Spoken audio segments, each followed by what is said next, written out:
"Talk to me again and you're fired," the Count yelled at the new maid. But what she did next shocked him. "Before we begin this beautiful period romance story, tell me in the comments where you're listening from. I love knowing where you're joining me from." Eliza Turner arrived at Ravenshire Castle before the sun had fully risen, clutching the strap of her small linen bag as if it were the last anchor in a world she still did not trust. The carriage that had brought her from the village rattled away down the gravel drive, leaving her standing before the great doors with a breath caught somewhere between fear and resolve. She had imagined this moment many times, but imagining it had never included the tremor in her hands or the weight pressing against her ribs. Mrs. Pembroke, the housekeeper, welcomed her with brisk efficiency. "You're the new maid, then? Eliza Turner, is it? Come along. The staff is already assembled." Her voice held neither warmth nor cruelty. It was a practiced neutrality that came from years of managing too many tasks and too many secrets. Eliza followed her through the long servants' corridor. The walls murmured with early morning footsteps, the clatter of pots and the quiet gossip of a household that never truly slept. But as Eliza entered the servants' hall, the chatter dimmed. Eyes turned toward her, curious, assessing, whispering. "She's young," someone muttered. "And thin as a reed," another replied. Eliza lowered her gaze, grateful for the protection of her bonnet, but even with her head bowed, she could feel the weight of their attention. She had hoped to pass unnoticed, at least for a little while. She had hoped for a quiet beginning, but quiet would not exist for her in this place, not today. Mrs. Pembroke raised her voice. "Listen now. Lord Blackwell will be joining us shortly. Remember your order and keep still." A ripple of tension went through the room. Eliza had heard murmurs about the Count while traveling. Strict, disciplined, icy in manner and expectation. Some called him admirable. Others avoided speaking of him at all. Every servant she had met so far spoke his name with the same careful tone one used for storms. The door at the far end of the hall opened, and silence fell like a held breath. Count Henry Blackwell entered with measured steps, tall and sharply composed. His coat was immaculate, his cravat tied with mathematical precision, his posture unbending. He scanned the line of servants with a single sweeping glance. No expression softened his features, no warmth passed through the room. He stopped before them and spoke with a voice that carried the authority of a man accustomed to instant obedience. "Good morning. I expect a steady hand from each of you today. The estate requires order, discipline, and silence when appropriate." His gaze moved from one face to another, then caught on Eliza.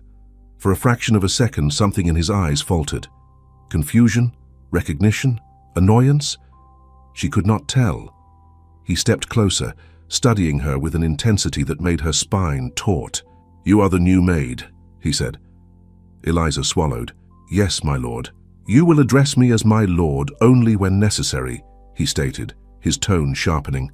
"Otherwise, you will remain silent in my presence unless spoken to directly." She bowed her head. "Of course, my lord." He seemed to hear something in her tone he did not like. His jaw tightened. "What is your name?" "Eliza Turner, my lord." "And your references?" Mrs. Pembroke stepped forward. "All verified, sir. I have taken the liberty of reviewing her paperwork thoroughly." Henry's gaze didn't move from Eliza. "Did you work in a large household before this?" "A smaller one, my lord," she said, feeling her voice waver. "And what were your duties there?" She opened her mouth to answer, but her timing overlapped his next question by a breath. Her voice brushed against his. The servants stiffened. Henry's eyes narrowed, the temperature of the hall seeming to drop an instant. "Do you make a habit of interrupting your employer?" Eliza froze. "No, my lord, Enough," he cuttingly replied. "I will not tolerate insolence on your first day." "I meant no disrespect. Silence." He said the word like a blade, sharp and clean. A faint flush rose on Eliza's cheeks as she dropped her gaze. Heat pricked the back of her eyes, but she held firm. Henry stepped even closer, lowering his voice though the entire hall could hear him. "You will not speak to me again unless I ask you a direct question. Do you understand?" Eliza nodded. "Say it," he commanded. "I understand, my lord. If you break this rule, you will be dismissed immediately." Whispers fluttered around the room like startled birds. Eliza held perfectly still, wishing the floorboards would open and swallow her. Her humiliation hung in the air, raw and heavy, Henry turned from her without another glance. "Dismissed," he said to the servants. The room emptied quickly. Eliza stayed until only Mrs. Pembroke remained. The housekeeper exhaled slowly. "Child, you've had a rough beginning," she murmured. "The master is particular. He values precision." Eliza nodded, though her throat felt tight. "I didn't mean—" "I know." Mrs. Pembroke softened just slightly. "But do be cautious. His temper is rarely loud, but it is exact. He expects absolute obedience. Keep your head down, work hard, speak little, and all will settle soon enough." Eliza forced a small smile. "Yes, ma'am." Yet inside her, something else stirred. Not anger, but an old familiar ache she had hoped to leave behind. She had come to Ravenshire to rebuild, to disappear into routine, to be useful without notice. She had not expected to draw the scorn of the one man who ruled the estate with an iron stillness. Throughout the morning, she scrubbed floors and polished fixtures with focused determination. She avoided conversation and kept her steps soft. Servants passed by with glances that held sympathy, but also caution. No one wanted to be associated with the girl who had already drawn the Count's ire. By midday, Eliza found herself assigned to the West Corridor, a long, quiet passage lined with portraits and narrow windows. Mrs. Pembroke had warned her that the corridor was rarely used and often avoided. Eliza asked no questions. She preferred the silence. The air there felt different, older, as if carrying echoes from years long gone. The portraits watched her with stern eyes as she dusted, swept, and wiped each frame with care.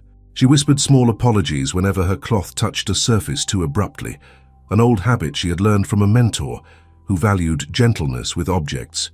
She was bent over a table, polishing a metal candlestick, when she heard footsteps approaching, firm, measured footsteps, the kind she already recognized. Henry Blackwell appeared at the far end of the corridor. Eliza straightened, heart quickening. She bowed her head, stepping aside with silent grace. She did not speak. She did not dare. Henry walked past her without a word, yet as he passed she felt the faint shift of air, a reminder of how near he was, how present. She kept her eyes lowered until he turned a corner and disappeared into a room with a heavy oak door. Moments later, faint sounds drifted through the wood. At first she thought he was speaking to another person, but there were no footsteps, no replies. The cadence of his voice rose and fell, tense, sorrowful, questioning. Eliza's stomach tightened. She had heard voices like that before, conversations spoken to absent figures, memories held too close, regrets carried too long. It stirred something deep inside her, something painful and strangely familiar. She moved closer, careful not to make a sound. She did not intend to listen, yet the quiet corridor carried the Count's murmur clearly. "I tried," he whispered. "Heaven knows I tried. What more do you want of me? What more can I give? Tell me something." His voice cracked, a fracture quickly sealed by a breath of harsh restraint. Eliza's eyes softened. Whatever this powerful man faced alone behind that door, it wasn't arrogance or pride. It was grief. A floorboard betrayed her. The faint creak snapped Henry's voice silent. The door flew open. Henry stood framed in the doorway, eyes sharp, expression carved in tension.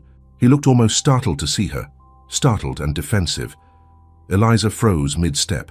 His gaze swept from her face to the corridor, then back to her. "What?" he said slowly. "Exactly are you doing here?" She opened her mouth, then remembered his rule. She closed it again. He stepped toward her, towering yet controlled. "Do you intend to disobey me?" Her pulse thudded. She shook her head. "Then answer me." Her hands trembled at her sides, but no sound left her lips. Henry's jaw tightened with frustration. "I ordered you to remain silent unless spoken to. Now I'm speaking to you and you refuse to reply. Is that defiance?" She shook her head again. "Then what is it?" His tone dropped, almost softer. "Fear." She did not know how to answer without breaking his own command. He seemed to realize the absurdity only after the moment stretched too long. He closed his eyes once, as if gathering control, then opened them with renewed authority. "Come with me." Eliza blinked. "My lord, do not speak, follow." The command rang with finality. Eliza stepped after him, confusion curling through her chest. She wondered whether he meant to dismiss her already. She wondered if this place would reject her as every other had. Henry walked ahead with long strides, not looking back to check if she followed. She kept her pace steady, though dread coiled inside her. He led her away from the west corridor, down a narrow staircase, then through a short hall lit by a single lamp. Each step echoed with tension. Eliza's breath shortened. Henry said nothing, but something in his shoulders hinted at urgency. He stopped before a small door and pushed it open. "Inside," he said. She stepped in cautiously. Henry followed, closing the door behind them with a quiet thud. He turned toward her with unreadable eyes, the tension in the room tightening between them like a drawn string.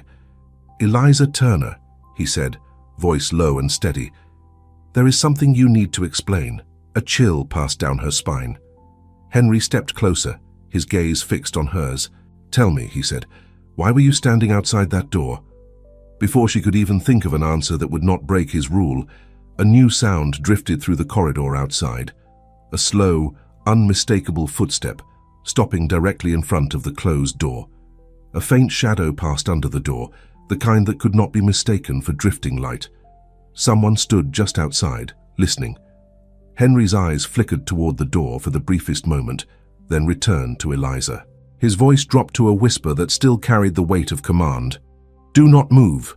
She froze. Henry stepped toward the door with silent precision, opened it a few inches, and found Mrs. Pembroke standing there, her hands folded neatly, her expression a mixture of apology and concern. "My lord," she said, inclining her head, "I was told you required the household inventory for the week. I did not mean to intrude." Henry's jaw shifted almost imperceptibly. "The inventory can wait." Mrs. Pembroke nodded, but her eyes drifted past him toward Eliza. The glance held a question the housekeeper did not voice. She gave a quiet bow and walked away with steady steps. Henry closed the door, exhaling slowly. He turned back toward Eliza, who had remained exactly where he'd placed her. "You attract attention without uttering a word," he murmured. Eliza kept her gaze lowered. Her heart thudded so loudly she feared he might hear it. He crossed his arms.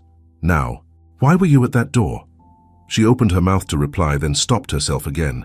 His own rule trapped her. She could not explain without disobeying him. Henry seemed to realize this only after a long, taut silence. He pressed his palm briefly to his forehead, as though frustrated by his own contradiction. "Very well," he said. "Follow me." He led her out of the small room and into the narrow servants' passage. They walked in silence, Henry's steps sharp, with barely restrained agitation.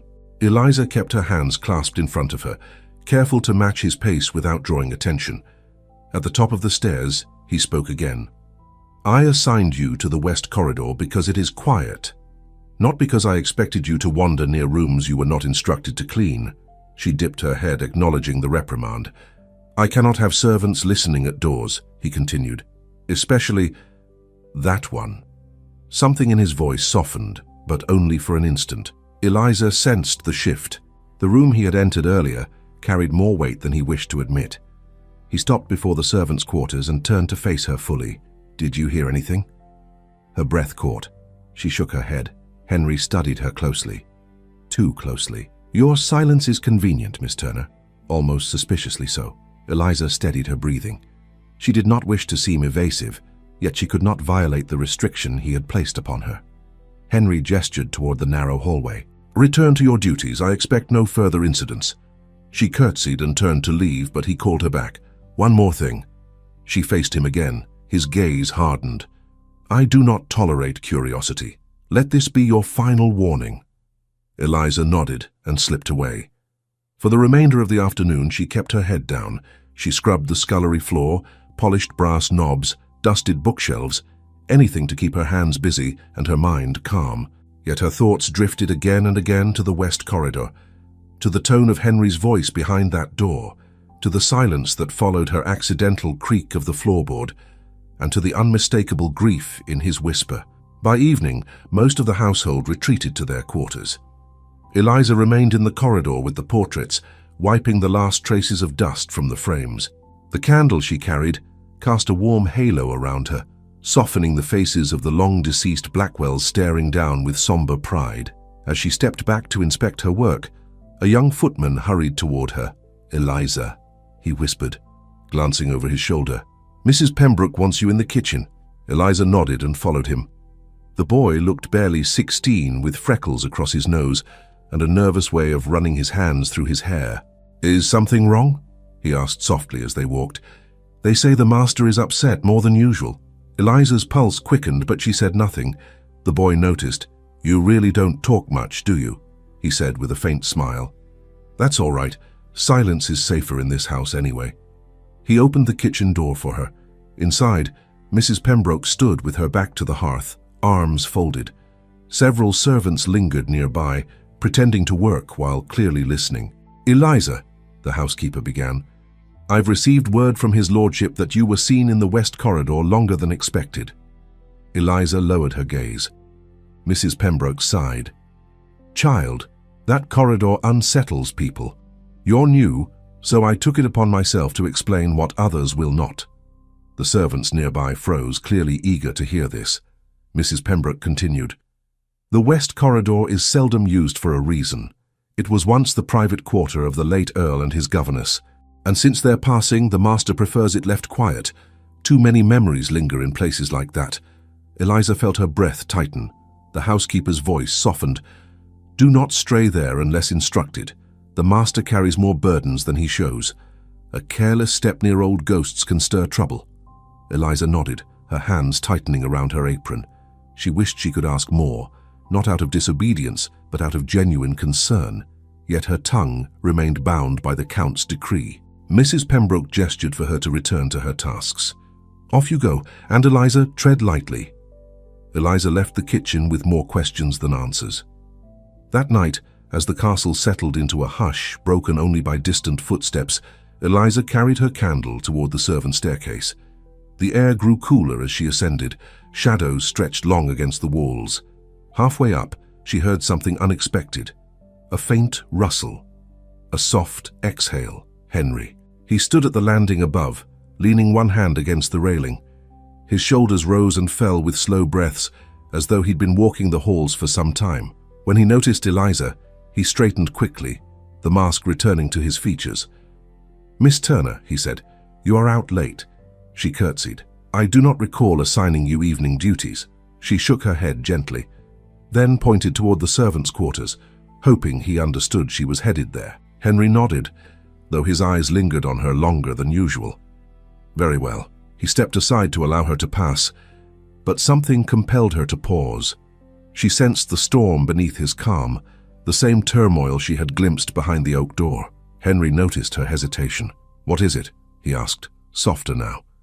Eliza swallowed. She could not speak to him. She wanted to offer comfort, but she was trapped in silence. He seemed to read her struggle. His voice dropped. "You may speak. For this moment only." Her breath caught, but fear, habit, and humility tangled inside her, holding her voice captive. She opened her mouth, unable to form even a single word. Henry exhaled quietly. "Never mind." "Go on then." Eliza lowered her eyes and ascended the remaining stairs. She expected him to walk away. He did not. He followed her. At a distance, but he followed. When she reached the corridor leading to the servants' rooms, she paused again, unsure whether to curtsy or simply turn away. Before she could decide, Henry spoke without meeting her gaze. "I did not intend to humiliate you this morning." Eliza's heart stirred. He continued, "I spoke sharply because discipline is required to maintain order here, but I recognize now that I may have been excessive." She looked up. Henry caught her eyes, then quickly looked away. "It will not happen again." She finally managed a small nod. It was all she could offer. Henry inclined his head once in return. "Good night, Miss Turner." But as he turned to leave, the door at the end of the corridor creaked open slightly. A door no servant used at this hour. A door leading back toward the west wing. Henry stiffened, and Eliza felt the cold ripple of recognition. The west corridor was calling again. Before either of them could speak or move, a long shadow drifted across the floorboards toward them. The shadow stretched along the floor with slow, deliberate movement, as if someone stood just around the corner and had taken one quiet step too many. Henry's posture tensed at once. Eliza felt her candle flicker in her trembling hand. "Stay here," Henry murmured. She obeyed instantly. He stepped toward the half-open door at the end of the corridor, each footfall steady, controlled, and quiet. Though he tried to hide it, Eliza saw the faint stiffness in his shoulders, not fear exactly, but something close to dread. As he reached the door, he pushed it open with a swift motion. The corridor beyond was empty. Not a trace of movement, no sound, only the faint rustle of distant drafts. Henry scanned the shadows with narrowed eyes. "Who was here?" he demanded softly, though no one could have answered. Eliza approached carefully, her candle casting a faint glow across the carved paneling. Henry glanced back at her, his expression tightening. "You should not be in this wing at night," he said. She dipped her head, acknowledging the warning. "This part of the house is not for servants to wander," he continued, voice low. "There are matters here that do not concern the staff." Eliza wished she could tell him she was not wandering, nor prying, nor seeking anything that would threaten him. But she could not speak. Not after the rule he had pronounced so sharply, so publicly. Henry seemed to recall that rule himself. His jaw tightened. He exhaled slowly, as if fighting a frustration directed as much at himself as at her. "Go," he said at last. "Rest. The day has been too long for both of us." Eliza nodded and retreated toward her small room. She felt Henry's eyes on her until she turned the corner, candlelight trembling across the walls.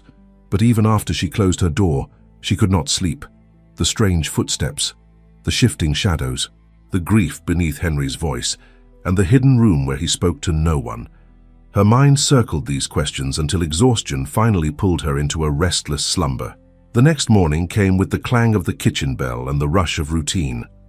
Eliza joined the servants in the hall, feeling the weight of several curious glances. The events of the previous day, her humiliation, had not been forgotten. As she arranged linens on a table, two maids whispered nearby. "I heard he nearly dismissed her already," one said. "And on her first day," the other added. "Imagine, she'll not last the week."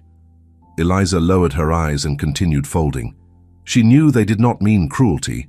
Gossip was a form of survival in large houses, but the words settled heavily in her chest. Mrs. Pembroke entered, clapping her hands. "Enough chatter.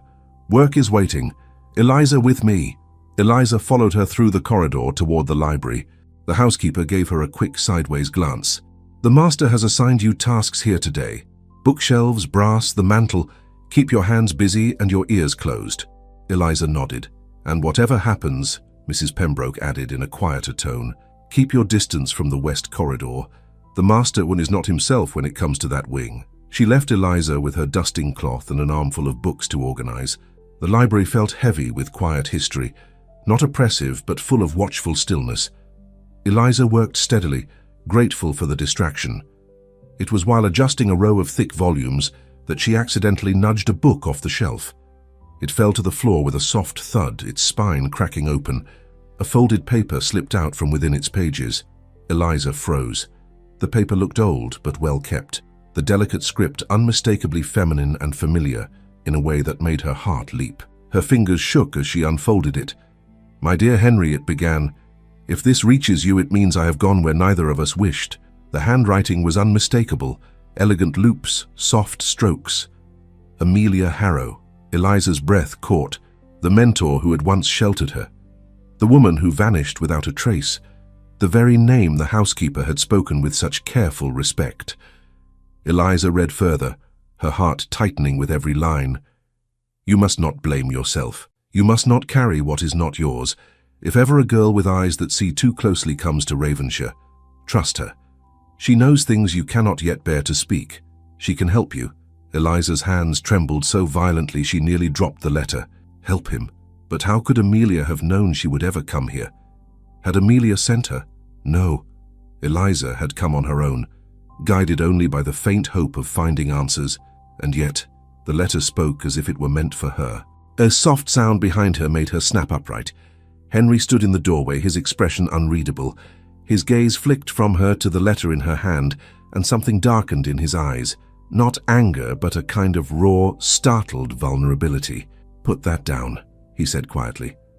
Eliza swallowed, her pulse racing. She placed the letter slowly on the table between them, careful not to tear it. Henry stepped closer. "How much did you read?" She clasped her hands, unable to answer. She could not speak. Not to him, not after his command. He noticed the paralysis in her posture.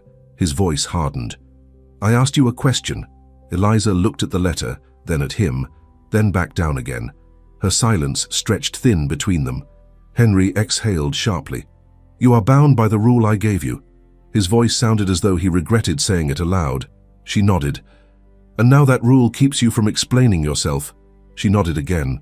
The tension in the room thickened, pressing against the air. Henry's fingers curled at his sides.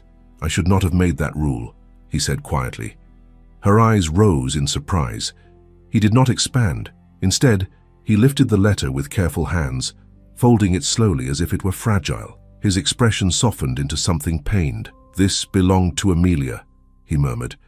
"She left without a word, without a reason, and now you find this among my books."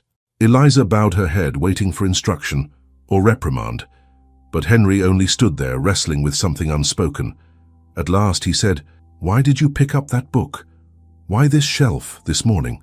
She hesitated, then pointed to the line of volumes she had been dusting, indicating that the book had simply fallen. Henry considered this, though his eyes held doubt. He stepped toward her. "Miss Turner, you must understand something. Amelia meant much to me. She was more than a governess. She was the only person who ever challenged me to be better than I was." Eliza listened, heart aching at the emotion hidden beneath his calm voice. "When she disappeared, the house changed," he went on. "I changed. And now you appear, reading letters meant for me alone. Why you? Why now?" Eliza could not answer, even if she had the words. Henry lifted his gaze to hers, his voice lowered. "Do you know Amelia?" She flinched at the question. Her eyes fell to the floor. Henry's expression sharpened. "You do." He stepped back, shock breaking across his face in a brief, raw flash. He ran a hand through his hair, something she had never seen him do. "This complicates everything," he whispered.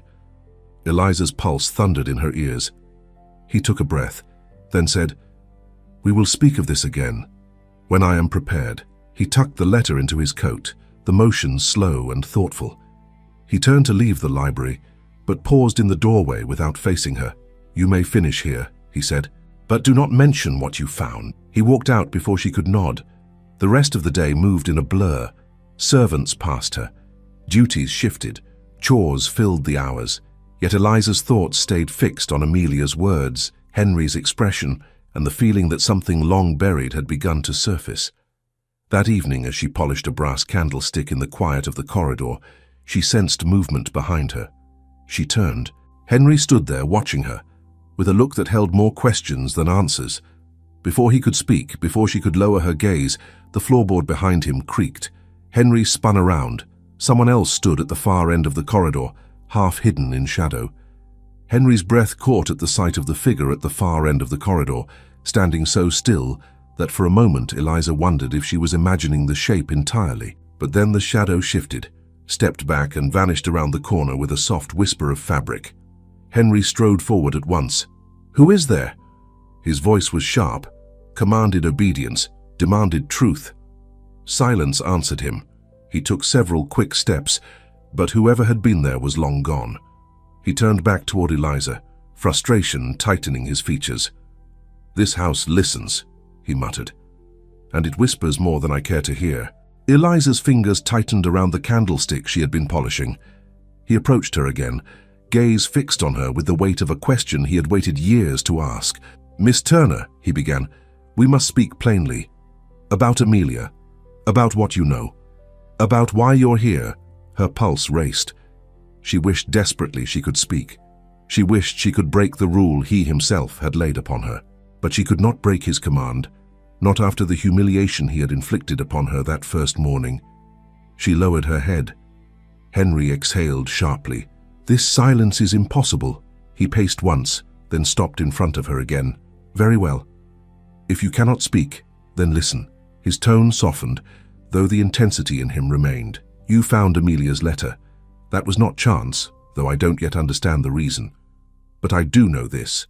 She trusted you enough to reveal yourself. Eliza's heart ached. She tried to tell him, with a humble look, with the tremor in her breath, that she had not meant to intrude, but her voice remained trapped by his earlier decree. Henry noticed the struggle. "I have made a mistake," he murmured. "A grave one." He turned his head slightly, listening to the corridor around them, as though expecting another unseen guest to return. "No more secrets," he said at last. "Not from you." He gestured for her to follow him. Eliza hesitated. The last time he had told her to follow, it had resulted in reprimand and suspicion, but something in his voice was different now, not commanding but searching. She followed. Henry led her down a short flight of stairs and into a narrow room lit only by a single wall lamp. It was a place of order, with shelves of ledgers and drawers filled with correspondence, sealed by wax. His study, though not one meant for guests. He closed the door behind them. "Eliza," he said, dropping the formality for once, "tell me how you knew Amelia." Her lips parted, instinct urging her to obey, to speak the truth long buried. But the memory of his earlier words, "Speak to me again and you're fired," pressed upon her like iron. Her silence stretched into the space between them. Henry's shoulders sagged. "You will not speak to me, even now." She shook her head slowly, not in refusal, but in explanation. "You cannot," he whispered. She nodded. Understanding broke across his face, like the slow dawning of something he had long resisted. "You are bound by my own cruelty." She did not answer, because she could not. Henry turned away from her briefly, as if steadying himself. When he faced her again, his voice was low, controlled, and unbearably gentle. "You have my permission to speak. From this moment, I lift the rule." Relief washed over her so suddenly she had to grip the edge of a small table to remain upright. The breath she released trembled like a bird freed from a cage, but she still did not speak. Henry frowned. "You are free to answer." Her voice barely emerged, soft and cautious. "I fear that if I speak now, my lord, I will say more than you wish to hear." He blinked, stunned. He had expected a timid reply. He had not expected courage. "I want the truth," he said firmly. Eliza steadied herself, gathering breath. Her voice remained quiet, yet clear. "I knew Amelia, my lord. She stayed with my family for a few months before she disappeared for good." Henry's posture stiffened, as though the ground beneath him shifted. "She taught me many things," Eliza continued. "How to read a room, how to listen to what others overlook, how to notice the smallest detail in silence." Henry moved closer, unable to hide the urgency in his tone. "And why did she go to your family?" Eliza lowered her gaze. "Because she said someone at Ravenshire had accused her of wrongdoing. She refused to tell us who. She said leaving was necessary to protect a boy she loved like her own." Henry closed his eyes as though struck. "She meant you," Eliza whispered. His breath shuddered. "I feared that." He walked to the window, gripping the sill with white-knuckled hands. The soft evening light touched the edges of his face, revealing not anger, but pain. "Eliza," he said softly, "did she ever tell you why she truly left, the real reason?" Eliza hesitated. "Only that she carried a secret, one that could hurt the wrong person if revealed." Henry's voice dropped. "And did she tell you who that person was?" Eliza took a steadying breath. "No, my lord, but I think she wished me to find out." He turned sharply toward her. "How?" "The letter," she said. "Her words were not only for you. She meant them for the person who would see what others missed." Henry studied her with an expression she could not read, something between awe and disbelief. "Tell me," he whispered. "Why did she trust you?" Eliza's voice softened. "Because she knew I had reasons of my own to understand silence and fear and secrets hidden in plain sight." Henry took a step closer. "What reasons?" She hesitated. The room seemed to shrink around them. "My father," she said quietly. "He suffered from episodes. He heard things, saw things. People accused him of madness. But Amelia said it was grief, old wounds.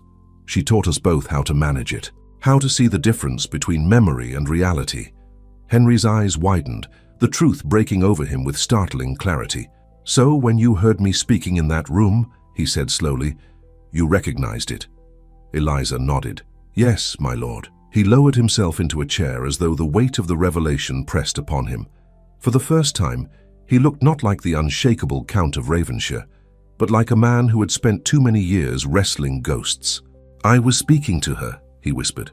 "To Amelia, or to the memory of her. I go to that room when I cannot stop the past from following me." Eliza searched his face, expecting shame or denial. Instead, she found quiet honesty. Henry continued, "The rumors after she left blamed me. They said she fled because of scandal, but I knew it was because of a secret she refused to share. A secret tied to this house." Eliza felt a cold ripple along her spine. "Do you know what it was?" He shook his head. "Only that it still follows me." Eliza stepped forward gently. "Perhaps the letter holds the key." Henry looked down at his coat where the letter was hidden. "Perhaps, but not alone." He lifted his gaze to her, and for the first time the distance between master and servant seemed to fade.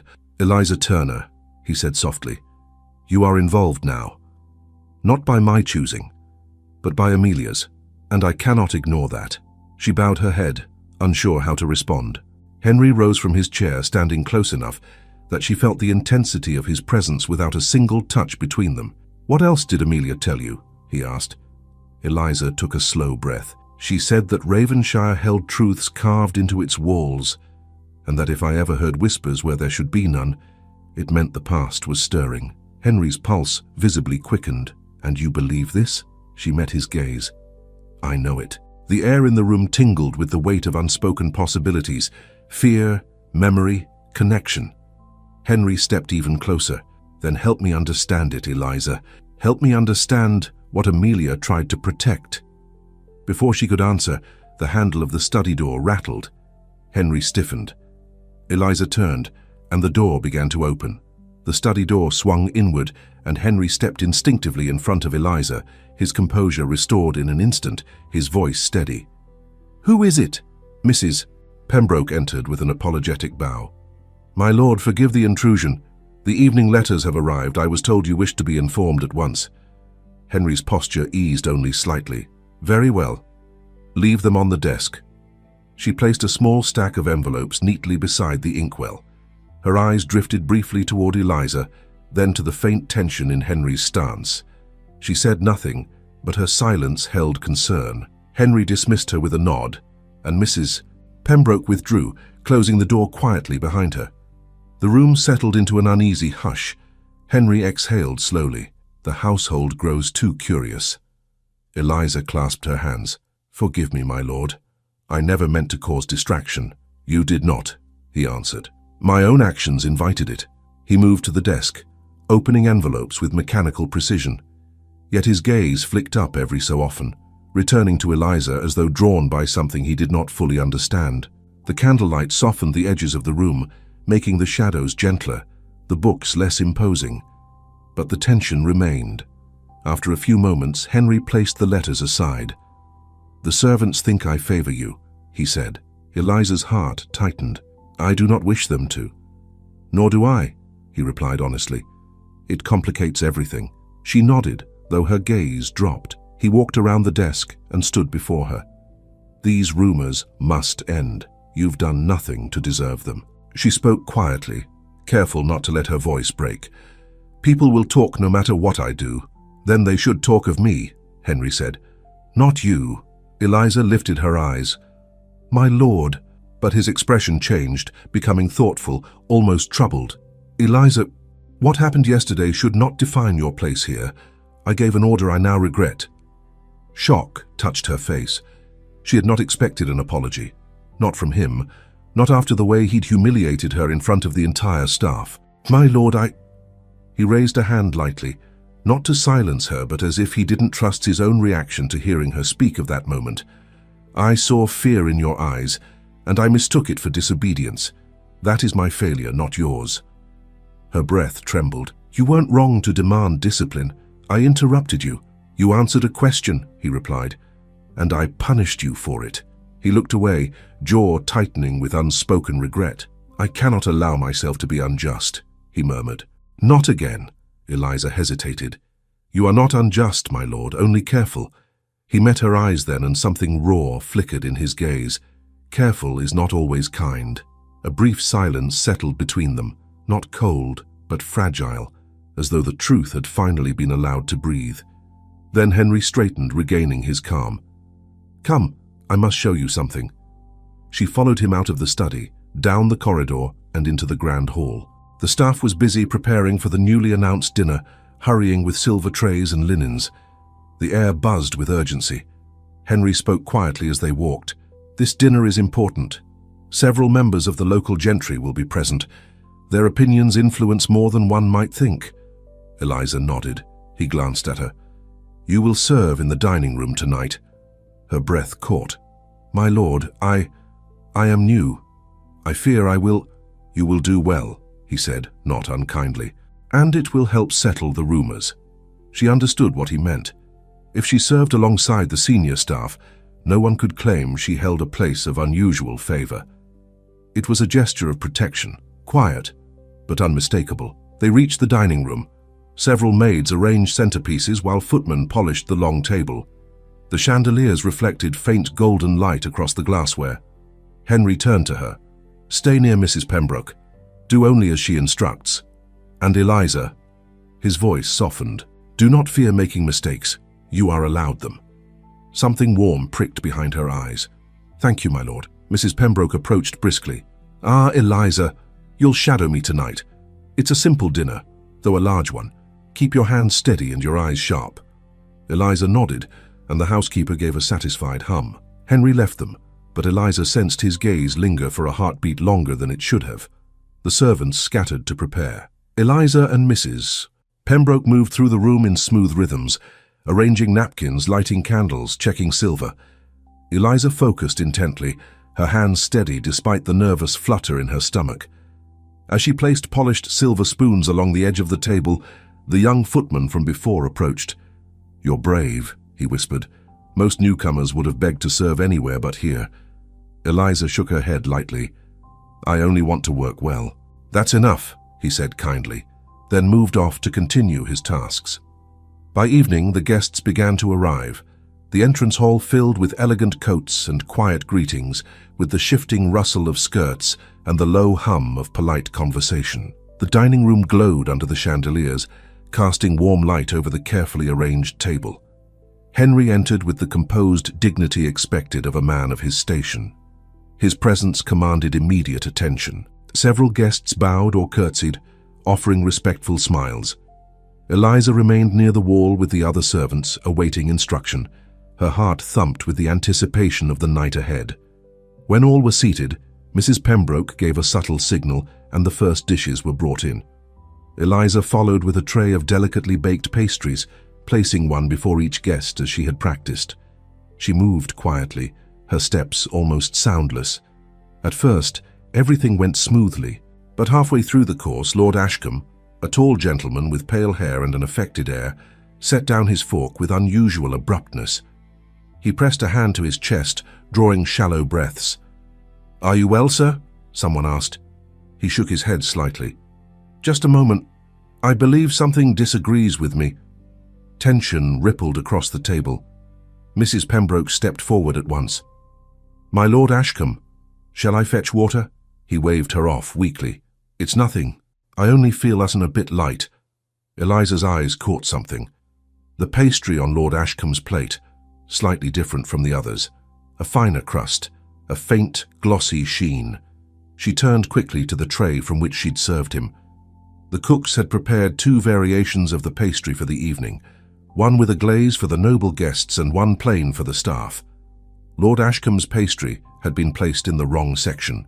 The glaze contained a particular type of nut oil known to trigger sensitivities in some guests.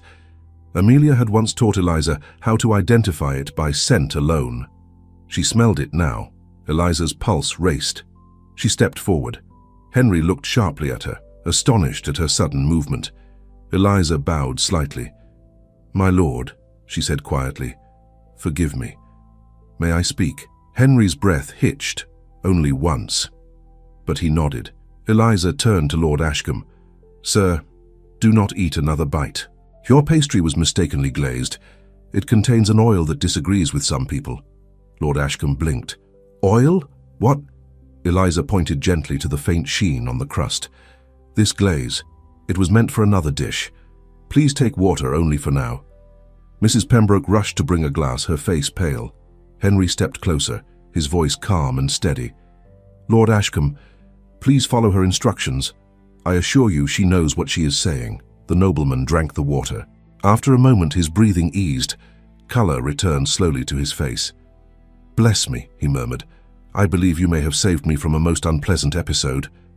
Eliza bowed her head. I am relieved, sir. The room buzzed with murmurs, admiration, surprise, disbelief. Henry's gaze remained fixed on Eliza with a new and unsettling intensity. Lord Ashcombe looked at Henry. Your maid has a sharp eye. Remarkable. Henry's reply was quiet. She does. The tension of the moment lifted gradually. Conversation resumed, though the guests kept glancing at Eliza with new curiosity. When the servants stepped back into their corner, Mrs. Pembroke leaned near Eliza and whispered, How did you know that? No one else could even see the difference. Eliza replied softly, I once learned from someone skilled in such matters. The housekeeper nodded slowly, almost reverently. Across the room, Henry watched her with a look she could not decipher. Shock, gratitude, wonder, all tangled together. When the final dish was cleared, Henry approached her. Eliza, he said softly, come with me. They stepped into the quiet corridor outside the dining room, where the noise of conversation softened to a distant hum. Henry halted, turning to face her fully. You spoke, he said. Yes, my lord. And you said what I forbade you to say. I did. He drew a breath that trembled faintly. Why? Because silence would have harmed someone. He stared at her, the truth sinking deep into him. And you knew, before anyone, even the cook. Eliza lowered her eyes. Amelia taught me to notice these things. He stepped closer, his voice barely above a whisper. Eliza, how much do you know that no one else sees? She looked up. More than you think, my lord, and more than you will want me to.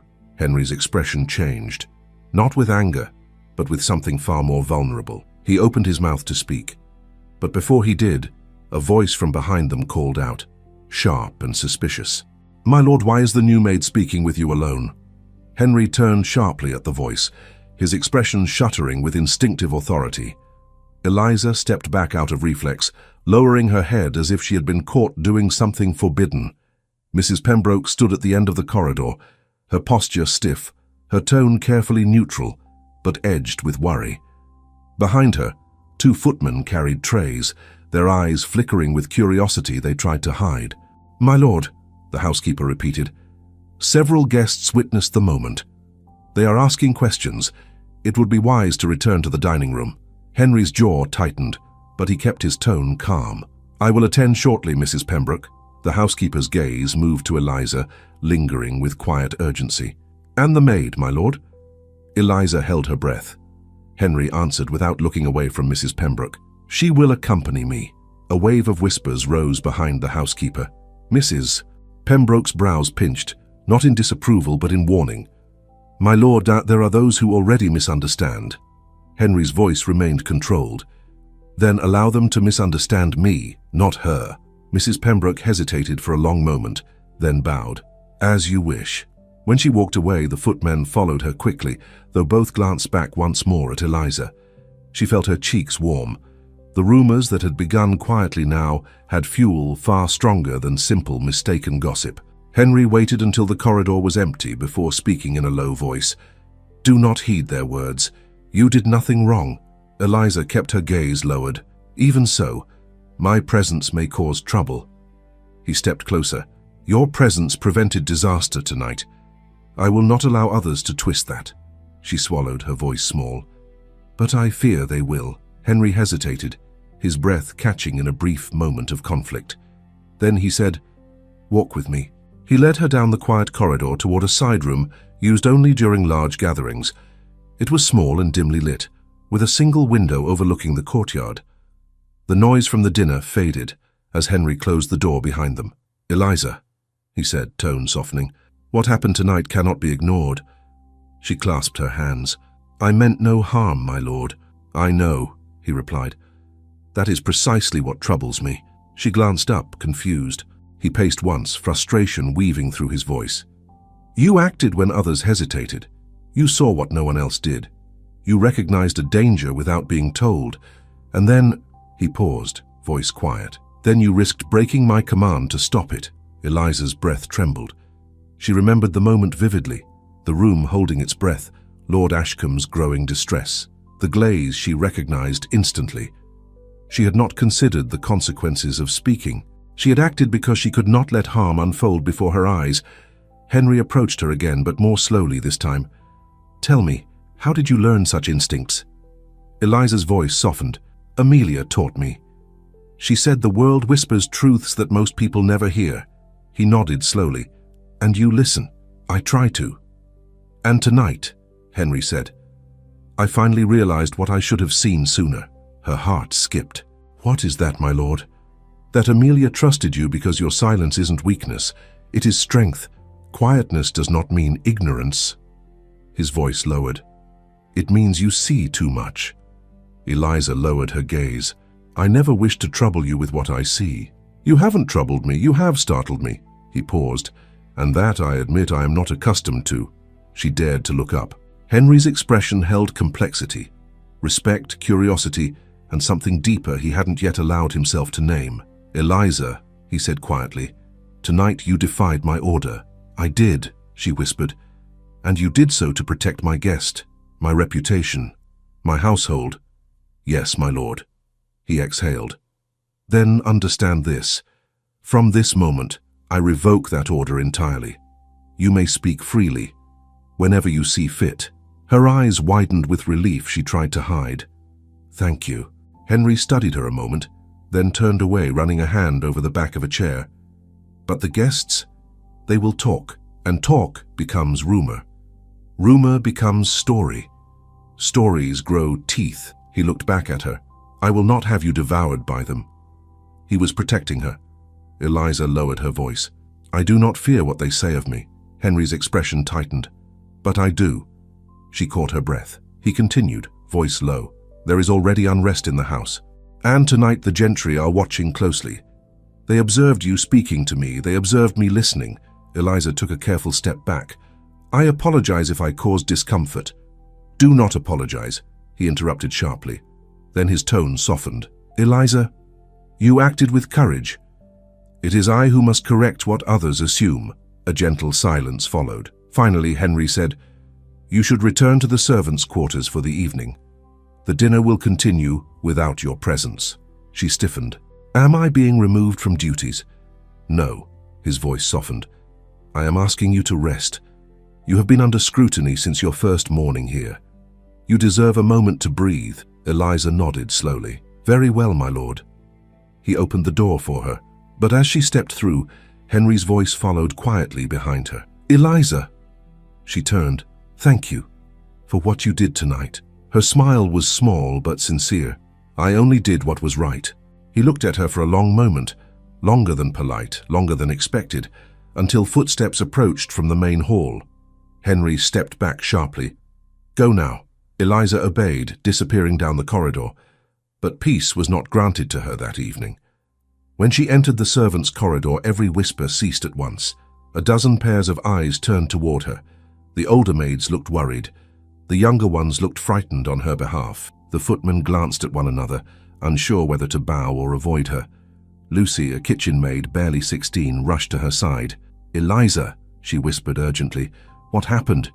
Mrs. Pembroke said the dinner nearly fell apart, and Lord Ashcombe stood up so suddenly he knocked over his glass. And you spoke to him, and to the master. Eliza took a gentle breath. Everything is all right, Lucy. No, it isn't, Lucy pressed, wide-eyed. People are saying the Count, that he noticed you. Eliza's throat tightened. Noticed my work, that is all. Lucy bit her lip. Some people wish that were true. A group of senior staff passed them then, Mrs. Pembroke among them.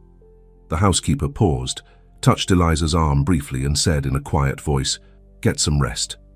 Tomorrow will be a long day. Eliza nodded and slipped into her small room. She sat on the edge of her cot, hands folded tightly. The room was simple and narrow. but the four walls comforted her more than usual. She tried to breathe away the tension that had gathered since morning, but she could not ignore what had changed.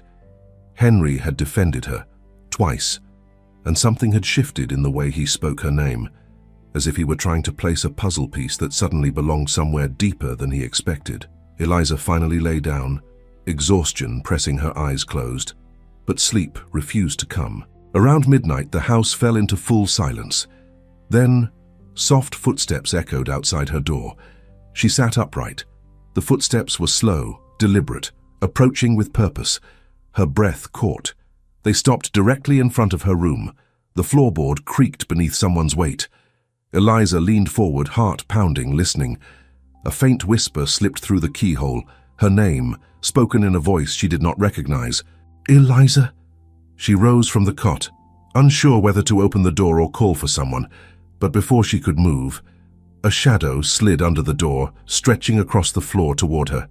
Eliza pressed herself back against the wall, her breath too tight to steady. The shadow stretched across the wooden floor in a thin, wavering line. It was not shaped like a person. It moved as if carried by breath, not footsteps, quivering faintly even though no wind stirred in the corridor. Her name whispered again, soft as a sigh. "Eliza." She clutched the edge of her thin blanket, unsure whether she should answer or remain silent. She leaned closer to the door, trying to distinguish the voice. It was neither male nor female, neither familiar nor foreign. It hovered between tones, soft and distant, as though spoken through layers of time rather than wood. Her voice trembled when she finally whispered back, "Who is there?" The whisper beyond the door fell silent. Eliza reached out and touched the door with a cautious hand. Her fingers tingled immediately, as though the wood carried a faint hum of energy, not frightening, but unmistakably alive, with something left unfinished. She drew her hand away quickly. The corridor fell still. After several long breaths, she gathered the courage to press her ear to the door. Nothing. Not even the faint shift of a foot. Not even a breath. The shadow remained for a moment longer, then slowly withdrew, sliding back beneath the door until only pale moonlight remained in her room. Eliza waited, heart pounding. When the silence stretched on without interruption, she pressed her hands to her face and whispered to herself, "You're tired, too tired. It's only your mind playing tricks." But her mind had never played tricks like that before. She lay awake for another hour, listening to every creak of the old house. At last, near dawn, she drifted into a thin, restless sleep. Morning arrived with the clang of the kitchen bell. Eliza dressed quickly, though her limbs felt heavy. When she stepped into the corridor, she found the other servants rushing about with unusual haste. Lucy spotted her at once and hurried over. "Eliza, thank goodness. I thought you might still be asleep. Mrs. Pembroke said the master is calling for the senior staff, and for you." Eliza stiffened. "For me?" Lucy nodded vigorously. "Yes, she said to go straight to the breakfast hall." Eliza swallowed hard. A summons this early could not be for something ordinary. She followed Lucy down the stairs and into the bright hall where several servants had gathered in a nervous line. Henry stood at the head of the table speaking quietly with Mrs. Pembroke. He wore riding clothes instead of his usual structured coat, and there was a restlessness in the way he stood, as if he had been pacing moments before. When he saw Eliza enter, he stopped mid-sentence. "Miss Turner," he said, "come forward." Every servant turned to look at her. Eliza stepped toward him slowly, her eyes lowered. She felt the same heat of attention that had burned her on her first morning. But this time the weight felt different, curious, uneasy, expectant. Henry cleared his throat. "Last night's dinner required explanation. I have already spoken with the guests." His gaze glanced over the staff. "But I owe clarity to my own household as well." Whispers rippled quickly through the servants. Henry continued, "Miss Turner acted with presence of mind, not impropriety. She noticed an error that none of us did, and she prevented harm to a guest. That is all." Eliza kept her expression steady, though her heart trembled. Mrs. Pembroke added, "Miss Turner will remain under my instruction for future events. You are all to treat her with the same respect as any other member of this household." The servants nodded, though several exchanged surprised looks. Lucy beamed at Eliza. Henry dismissed the group with a simple nod. The staff scattered instantly, though many stole glances at Eliza as they passed. When the hall had nearly emptied, Henry turned to her. "Walk with me." Eliza followed him into a quiet side passage. Once the door closed behind them, Henry's expression shifted. No longer the composed authority of the master, but something quieter, more conflicted. "Eliza," he began, "Mrs. Pembroke told me you seemed shaken this morning. Did something happen during the night?" Eliza hesitated. He stepped closer, his voice soft. "You may tell me." "There was a sound," she whispered. "Footsteps. And someone whispered my name." Henry's face tightened. "In the servants' corridor?" "Yes, my lord." "Did you open the door?" "No." He frowned. "Did you see who it was?" "Only a shadow," she almost said. But shadows were not supposed to whisper. "No," she replied carefully, "but someone stood there, I'm sure of it." Henry breathed slowly, as if weighing multiple possibilities. "I will increase patrols at night. The castle is large. Sometimes guests wander, or a servant walks where they should not." Eliza nodded, though she doubted that any servant could have created the strange whisper she'd heard. Henry studied her a moment longer. "If it happens again, you must come straight to me." Her breath caught slightly. She nodded. He opened the door for her, and they stepped into the brighter corridor. Just as they parted, he paused, the unspoken tension between them tightening. "Eliza," he said quietly, "thank you for speaking honestly." She bowed her head. "Thank you for listening, my lord." Their eyes met for a moment too long, and Henry looked away abruptly, clearing his throat. "You should take breakfast before duties resume." She curtsied and left him. The day passed in a haze of chores, sweeping, polishing, arranging linens, assisting the laundry maids. Yet Eliza could not shake the memory of the whisper in the night. Several times she glanced over her shoulder, certain she heard soft footsteps behind her, but each time she found nothing. Near midday, Mrs. Pembroke called her to the upper corridor. "Miss Turner, the master requests your assistance in the West Wing." Eliza felt her stomach drop. "The West Wing?" Mrs. Pembroke sighed. "Yes. He wished to speak with you specifically. I imagine it concerns Amelia." Eliza thanked her and hurried toward the wing, her pulse echoing in her ears. Henry was waiting near the oak door, the same door she had passed on her first day, the same door behind which she had heard him whisper to someone no longer alive. He looked troubled. "Eliza," he said, "I need your eyes, not your silence this time. What do you wish me to see?" He stepped aside so she could stand before the door. "Tell me what you sense in this place." Eliza inhaled slowly. The corridor was still. The portraits watched with painted solemnity. The air held neither warmth nor bitterness, only a faint current of something old and unfinished, like a breath waiting to be released. She closed her eyes and listened. "Memories linger," she murmured. "Not dangerous ones, but heavy. Someone carried grief here for a long time." Henry's jaw tightened. "I know." Eliza stepped closer to the door, laying her palm gently against it. "This room holds the last things she touched," Henry said quietly behind her. "I have not allowed anyone else inside for years, not even Mrs. Pembroke." Eliza turned to him slowly. "Why bring me here now?" His answer came after a long breath. "Because the past no longer stays where I left it." He reached into his coat and removed Amelia's letter. "And because she trusted you." Eliza's eyes softened. "My lord, there may be things in this room you do not wish me to see." Henry shook his head. "There is nothing in these walls that can wound me more than her absence already has." He placed his hand on the door handle. "Are you ready?" he asked. Eliza nodded. Henry pushed the door open. The hinges creaked softly, releasing a breath of air that smelled faintly of dust and something older, not decay, but time preserved. The room was small and simply furnished.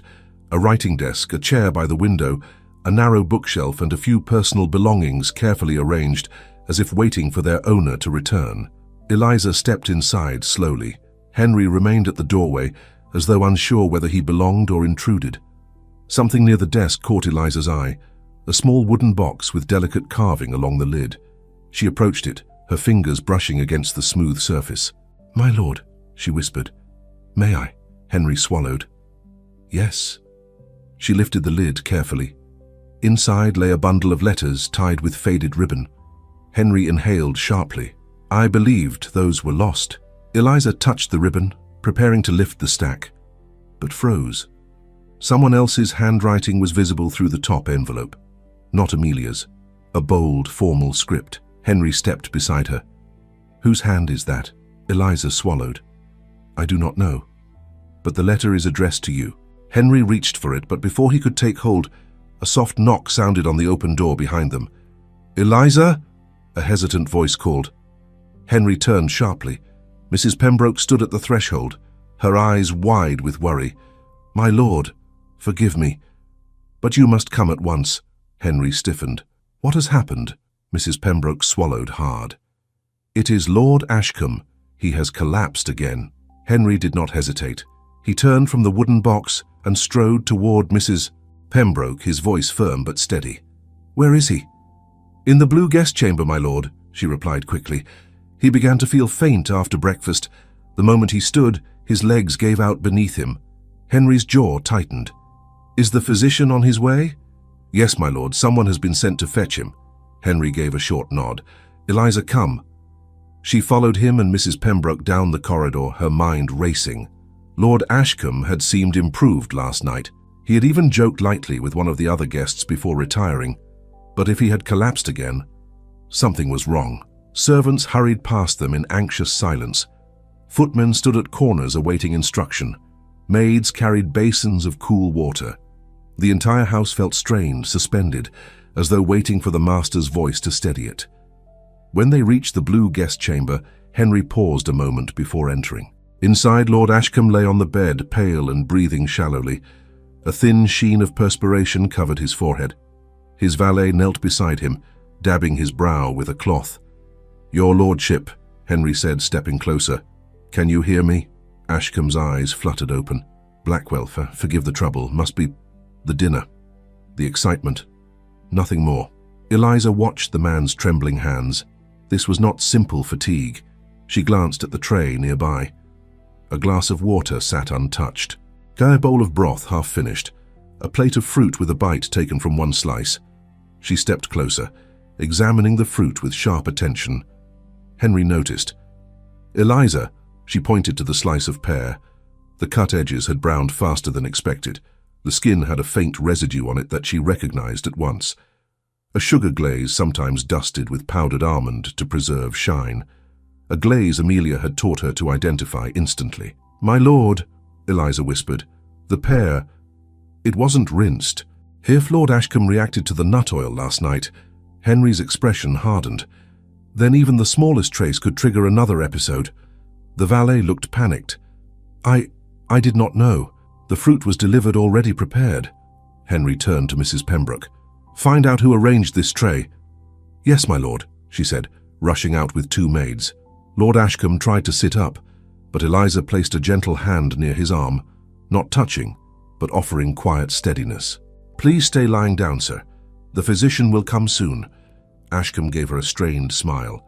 "You again, Miss Turner. You seem always to know what ails me." She tried to smile in return.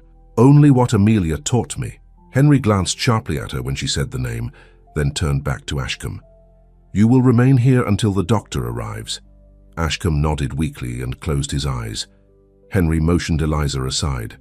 "Come outside." They stepped into the hallway. Henry lowered his voice so none of the servants could overhear. "Eliza, this is not coincidence. 2 days in a row the same man falls ill from the same cause. This is deliberate." Eliza shook her head. "It could be a mistake, my lord. Misplaced trays. Confusion in the kitchen." Henry's voice grew tight. "Or someone in this house wishes to cause misunderstanding. Or worse." Eliza felt a chill sweep through her. "But who would—" Before she could finish, Henry cut in softly. "Last night when you saved him, there were eyes watching us. Today Ashcombe falls again. Someone is trying to turn attention toward you, or toward me." She stepped back slightly. "Toward me?" "Your presence unsettles this house," Henry said, but his tone held no blame. "Not because you've done anything wrong, but because Amelia trusted you, and someone does not want the past resurfacing." Eliza's breath caught. "Do you think it's connected to her disappearance?" Henry looked down the hallway as if expecting someone to emerge from the shadows. "I think everything is connected to that." A tense silence settled between them. At last Henry said, "Come with me." They left the guest wing and walked toward the narrower northern hall. Henry moved quickly, though Eliza sensed from his expression that he wasn't entirely certain what he sought. When they reached the door of a small sitting room, he shut it behind them and leaned against the table. "Eliza," he began, "there are things you must know." She waited quietly. "My father dismissed Amelia," he said slowly. "He never told me why. He claimed she was involved in some impropriety, something about her conduct. I did not believe him.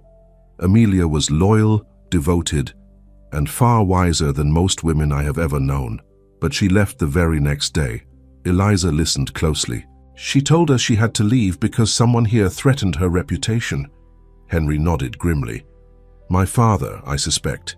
He had moments of suspicion, moments that bordered on paranoia near the end of his life." Eliza felt the tremor beneath the truth. She recalled her own father's struggles. "My lord," she said gently, "Amelia never blamed you." Henry's voice dropped. "But I blamed myself." He looked up at her, then truly looked, and the exchange held more honesty than any he had allowed until now. Something shifted in the air. But before either could say another word, the door burst open. Mrs. Pembroke entered with urgency. "My lord," she said breathlessly, "you must come." Henry straightened. "What now?" "The kitchen staff is in disarray," she said. "Everyone claims innocence over the fruit tray, but someone just found this." She held out a small folded paper. Henry took it and read it silently. His expression darkened. "What does it say?" Eliza asked softly. Henry handed her the note. "We all know the girl is hiding something. Remove her from the house or we will."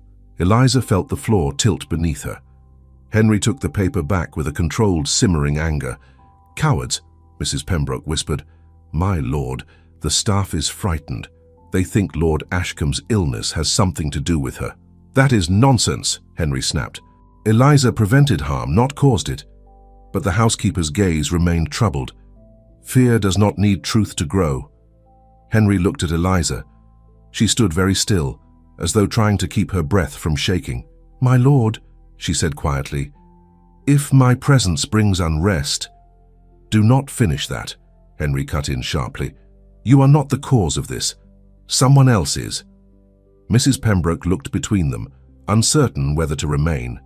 Henry dismissed her with a brief nod, and she left reluctantly. When the door shut, Henry stepped closer to Eliza. "I will not allow anyone to threaten you." She raised her eyes slowly. "But you cannot protect me from everyone." "Yes," he said softly, "I can." Silence settled, charged and delicate. "This house," he murmured, "has gone blind from too many secrets. Amelia tried to keep them from spreading. Now you walk in her shadow, and some people fear you will uncover what they wish to keep hidden." Eliza took a slow breath. "I do not seek to expose anything, my lord." He stepped even closer. "But you see what others overlook. You cannot help but reveal truth simply by existing." She lowered her gaze. "Then what should we do?" Henry hesitated. His next words were quiet, but they carried weight. "We search, together, until we understand what Amelia left behind, and who wishes it to remain buried." Eliza's breath caught. "Together?" "Yes," he said. "I trust no one else as I trust you." Her heart felt suddenly too full. But before she could speak, a sharp cry echoed from the hallway, the sound of someone calling Henry's name with urgent fear. "My lord, you must come at once." They froze. Henry rushed to the door, throwing it open. A footman stood there, panting. "My lord, it's the West Wing. Someone was seen entering Amelia's old room. No one knows who."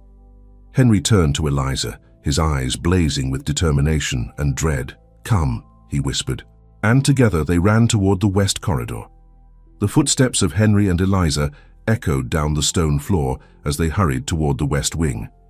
Servants pressed back against the walls to make room, their anxious eyes following the pair with equal parts fear and curiosity.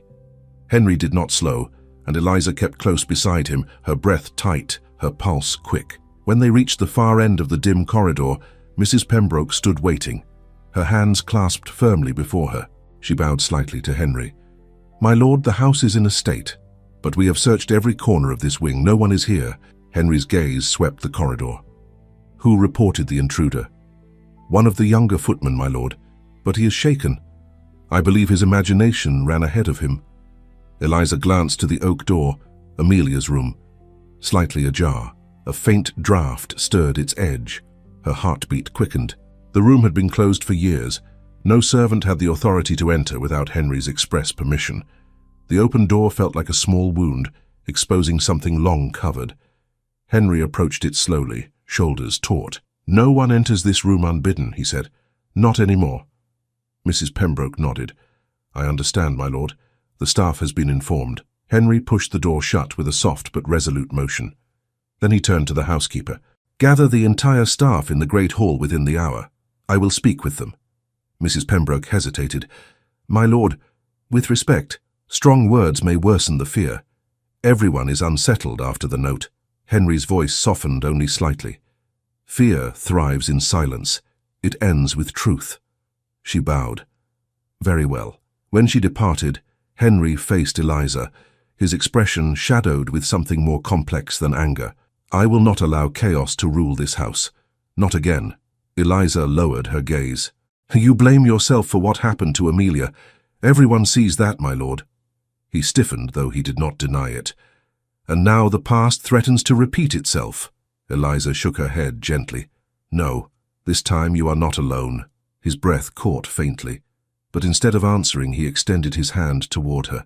"Walk with me." She placed her fingers lightly on his arm, and they moved down the corridor side by side. As they walked, the tension in Henry's shoulders slowly eased. The castle no longer felt like a labyrinth of suspicion, but like a place trying to breathe again. In the great hall, the servants had already begun to gather, forming a loose semicircle. Their eyes darted nervously between Eliza and the door to the west wing. The footman who had raised the alarm stood near the back, twisting his cap in his hands. Henry stepped forward, and silence swept over the hall like a tide pulling back to reveal the sea floor. "Everyone," he began, voice steady. "I have heard the rumors circulating through this house. I have read the note left for me. And I have learned that fear, not reason, is guiding too many of you." Some servants shifted uncomfortably. Others stood rigid, eyes wide. Henry continued, "Lord Ashcombe's illness was not caused by any member of this household. It was an unfortunate mistake, nothing more. Miss Turner prevented far greater harm last night.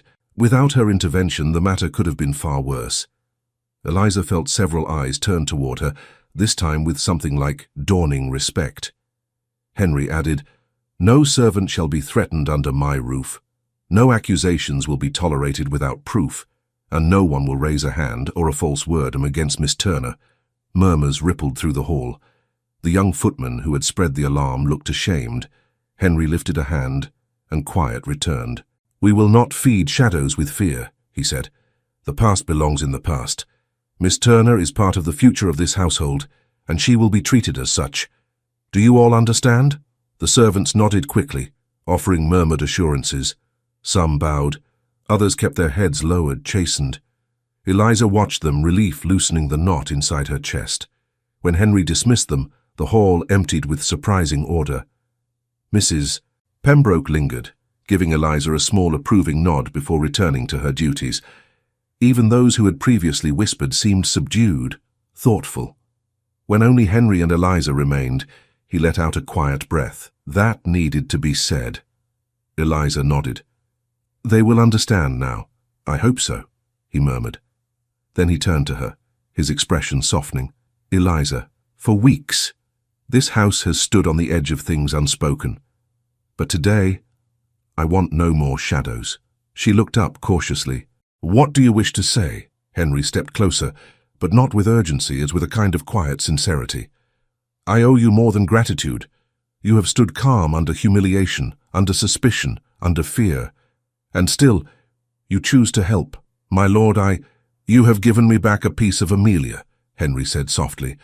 "Her wisdom, her patience, her way of seeing truth without judgment." Eliza's throat tightened. "She cared for you deeply." He nodded. "And she trusted you. I must honor that trust, not just for her sake, but for mine." They walked toward the courtyard doors, where pale morning light filtered through the glass. Henry opened one gently, allowing the fresh air to drift in. "For too long," he said, "I allowed grief to rule my decisions.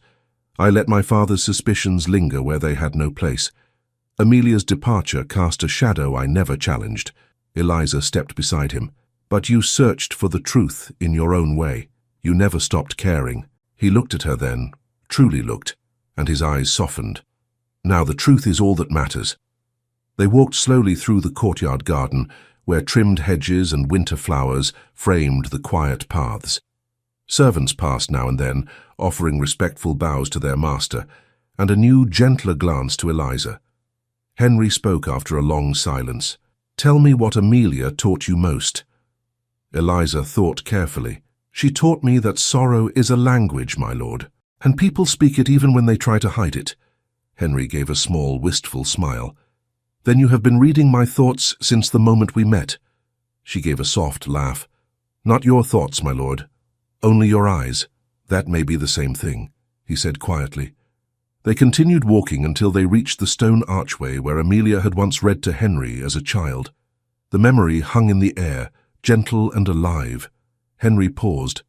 "Eliza, I cannot promise that the path ahead will be simple. My family's past touches us both now, but I also know this. I trust you as I trust no one else."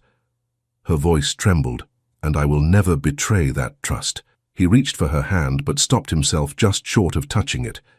Instead, he allowed the moment to rest between them like a quiet vow. "Eliza," he said softly, "whatever secrets remain in this house, we will face them together. No more fear, no more silence." She nodded, her eyes bright with something she did not dare name. Then Henry added almost in a whisper, "Ravenshire can be a home again, for both of us." Emotion rose in her, warm and certain, a sense of belonging she had never felt before. She had arrived as a timid maid, burdened by her past, shaken by humiliation. Now she stood beside a man who no longer looked like a distant master, but like someone stepping out of his own loneliness. The courtyard wind lifted a strand of her hair, and Henry watched her for a moment that pressed gently on the edges of propriety, but instead of pulling back, he breathed deeply, letting the peace between them settle. Eliza lowered her gaze and whispered, "The house feels different today." Henry nodded. "Because the truth draws breath again." They walked back toward the castle door, unhurried, steady. No shadows followed them. No whispers lingered. A new clarity had filled the walls.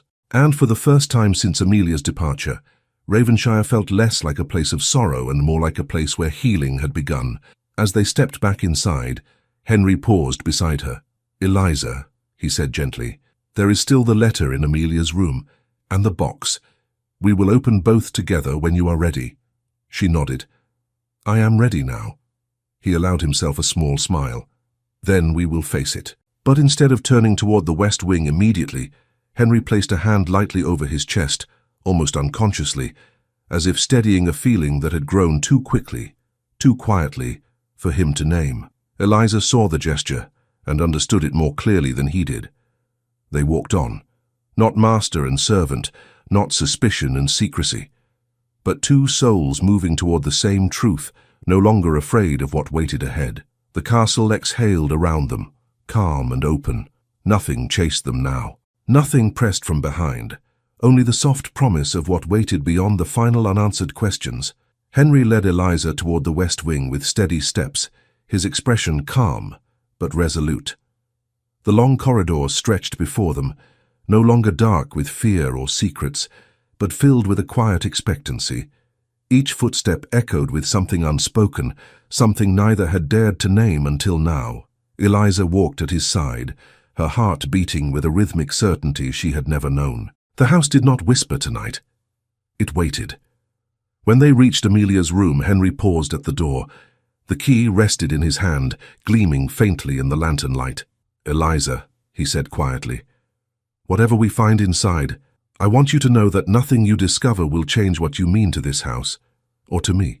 She felt warmth rise inside her, gentle and deep. "I trust you, my lord."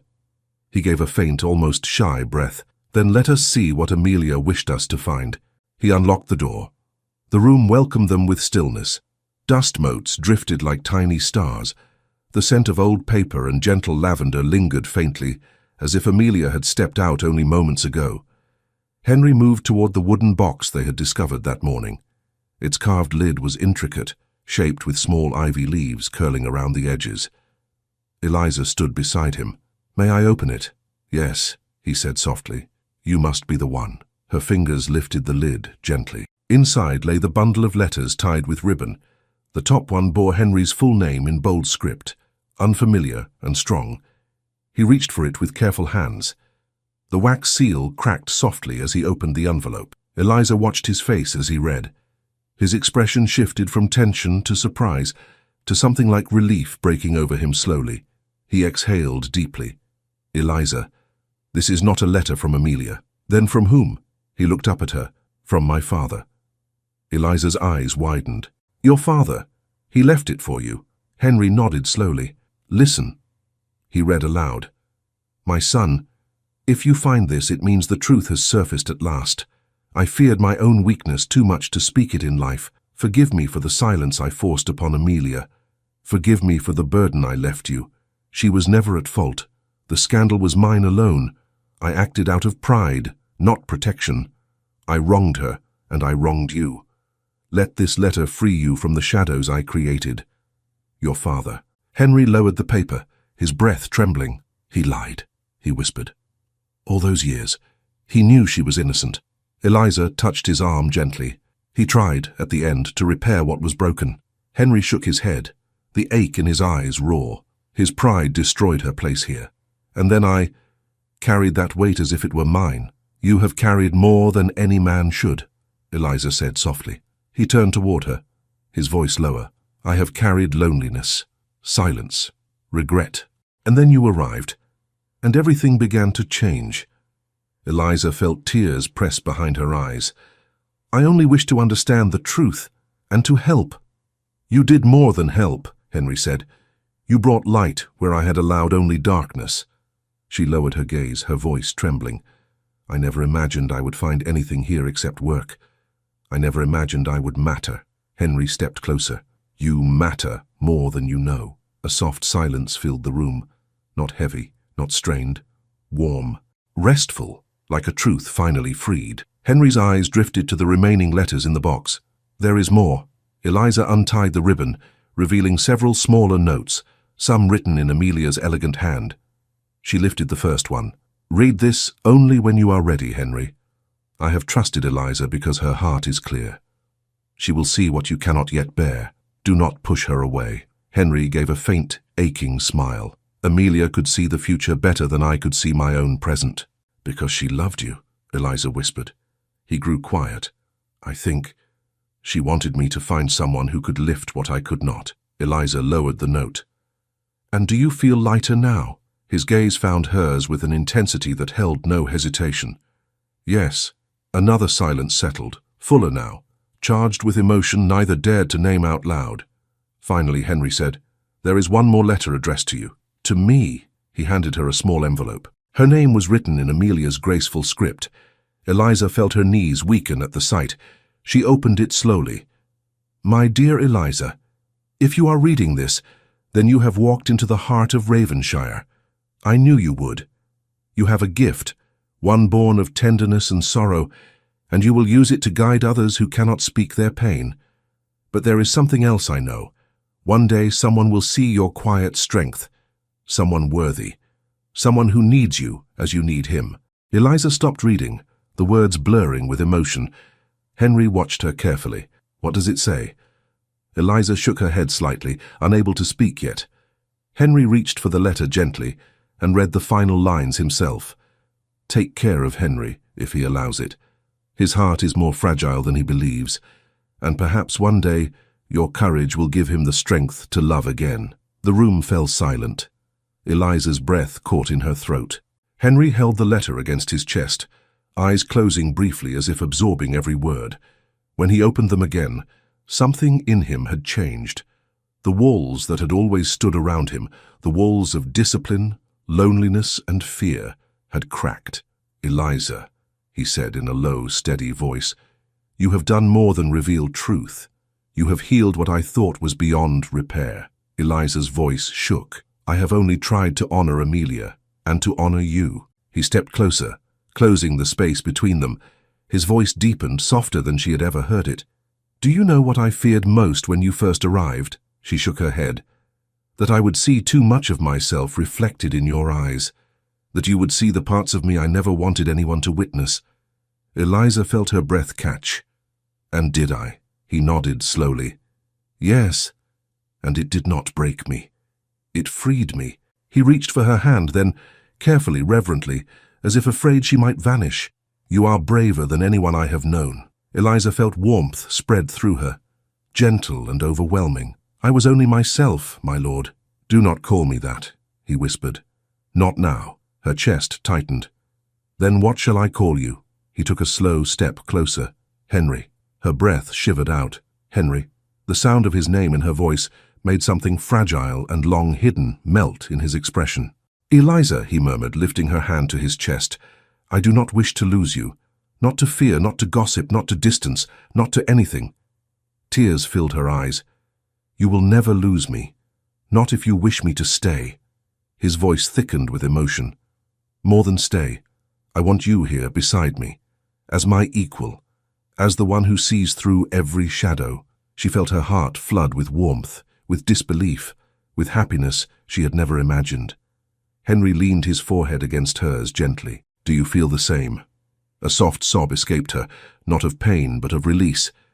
Yes, yes, Henry, I do. His hands cupped hers, steady and warm.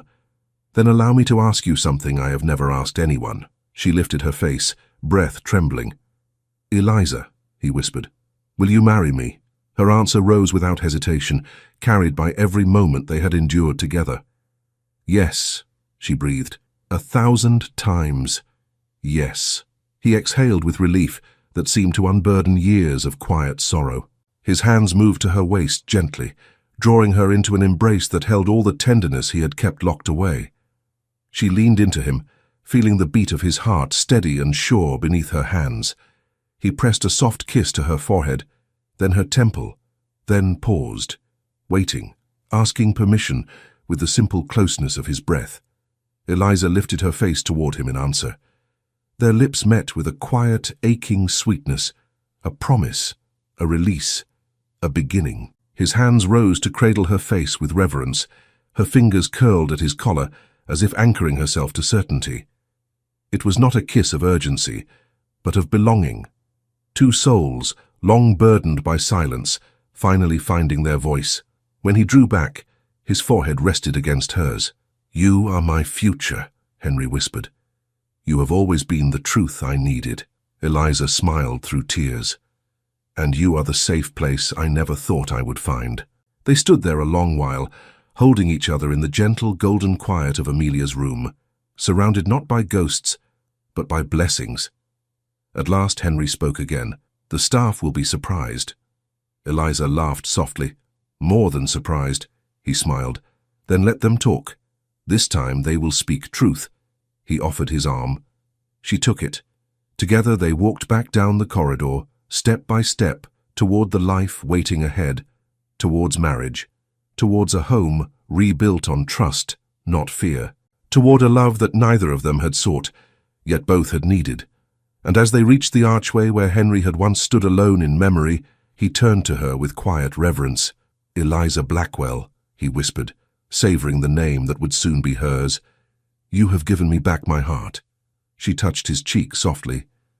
And you have given me a place where I finally belong. They stepped forward together. And the castle, for the first time in decades, felt truly alive. Thank you so much for listening to this story all the way to the end. We hope it moved you as much as it moved us while telling it. We'd love to hear your thoughts. Leave us a comment telling us where you're listening from and what you liked the most. Rate this story from 0 to 10. What score would you give it? If you enjoyed this story, don't forget to subscribe to the channel and leave a like as a show of support. That really motivates us to keep creating and sharing more stories, full of emotion and life lessons. And before we go, we want to remind you that an exciting and heartwarming story recommendation will appear on the final screen. If you'd like to enjoy it, just click on the video. Thank you once again for being here, and we'll see you in the next story.